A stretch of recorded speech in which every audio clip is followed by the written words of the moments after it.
What's this? A scripted Toon Critic video? It's more likely than you think. It's almost as likely as Cars 3 being way better than I thought it would be. Yeah, not many people think Cars could bounce back after Cars 2, so how did the hype for this movie get built up? Oh, I don't know, by having the first teaser trailer having Lightning McQueen crash, supposedly die, and set the internet on fire. GG Pixar, you got us. I'll give you that. That was actually pretty clever. It's like someone smacked them upside the head and they went, oh yeah, we can make a good Cars movie without selling out for Happy Meals toys and having Mater be the main character. Man, what were we smoking?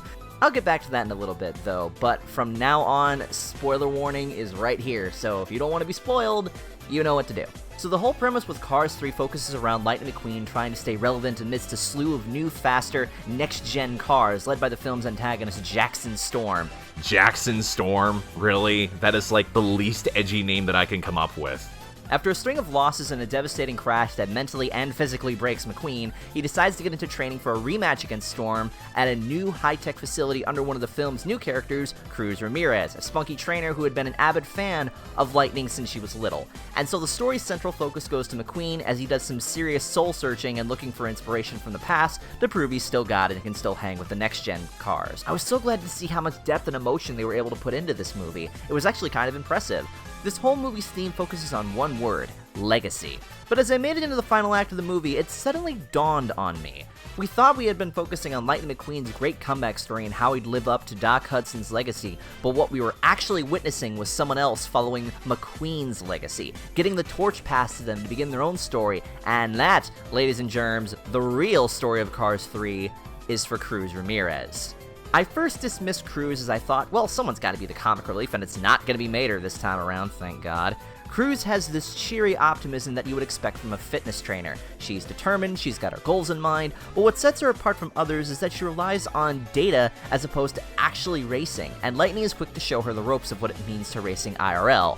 It's kind of like role-playing and then actually doing it in real life. Then we learn of Cruz's past in a rather emotional way. She reveals that she had big dreams of becoming a racer, but was intimidated by not just her family dismissing her dreams, but because the racers were bigger and stronger than her. With that, she just settled on helping others rather than helping herself.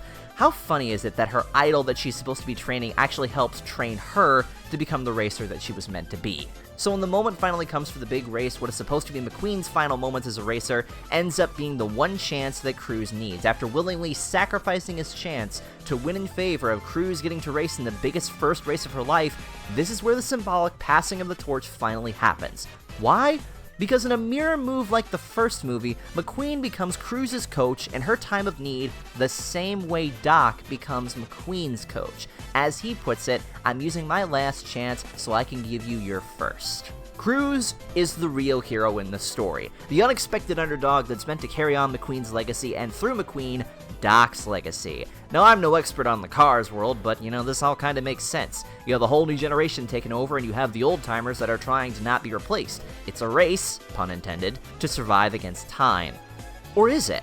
You have to wonder what makes each generation so special. How is one gen able to pass on to the next, and etc.? How does legacy live on? It comes down to 3 words: evolve and adapt. It's our job to pass on the knowledge and wisdom we have to the next generation so there can be a next generation in the first place. If we cling to the past and don't accept the future, then everything will just pass you by. So, we evolve and we adapt to the changes given to us to succeed. So many of us don't like change though. It may be inevitable, but here's the thing guys, it isn't always bad. This is why I was so happy to see Cruz step up and prove everyone wrong. She found the courage to believe in herself, and she certainly did not throw away her shot. I'm sure all the Hamilton fans will appreciate that. I loved how this movie was able to draw parallels to how Doc mentored McQueen the same way McQueen mentors Cruz, and I would love to see the next installment of the series delve more into that. And it's so funny, because all the trailers and clips made this look like McQueen's comeback story would be the main focus. That may be so, but I'm confident enough to say that Cruz is the real main character. This is her story, and it is certainly not over here. To end this in kind of a cliche way, it is only just the beginning.